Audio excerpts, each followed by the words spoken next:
ભારતીય જનતા પાર્ટીના આપણા દેશના વડાપ્રધાન માનનીય નરેન્દ્ર મોદી સાહેબના નેતૃત્વમાં ભારતીય જનતા પાર્ટીના તરફેણમાં મને જે પ્રમુખ તરીકે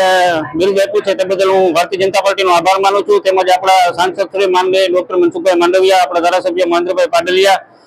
જિલ્લા અધ્યક્ષ અલ્પેશભાઈ ઢોલરિયા, જિલ્લા મહામંત્રી રવિભાઈ માકડિયા, તેમજ આપણા તાલુકા પ્રમુખ મહેશભાઈ ધીંગાણી, ઉપલેટા શહેર પ્રમુખ દીપકભાઈ સુવા તથા ભારતીય જનતા પાર્ટીની પૂરી ટીમનો હું આભાર માનું છું। આજરોજ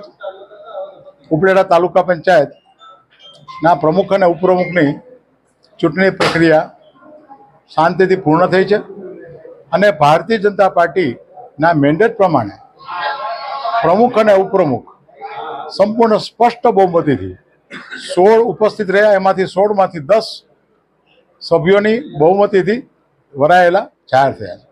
પ્રમુખ તરીકે ગણોદરા રવિભાઈ વિરેડા અને ઉપપ્રમુખ તરીકે સમઢિયાળાના હંસાબેન જયંતિભાઈ રૂપાપરાની પસંદગી થઈ છે અને દેશના યશસ્વી વડાપ્રધાન નરેન્દ્રભાઈ મોદી સાહેબે જે વિકાસની રાજનીતિ અને દિશા આપી છે, સમગ્ર દેશને દિશા આપી છે, તે દિશામાં અને ભારતીય જનતા પાર્ટીના ગુજરાત સરકારના મુખ્યમંત્રી ભૂપેન્દ્રભાઈ પટેલ જે ગ્રામ વિકાસના કામો કરી રહ્યા છે એને બળ પૂરું પડે, સ્થાનિક સ્વરાજના આ જ કામો, સરકારના કામોને વધારે વેગ આપશે અને લોકોની વધુમાં વધુ સેવા કરશે એવી આ તકે હું દરેક સભ્યોને શુભેચ્છા પાઠવું છું।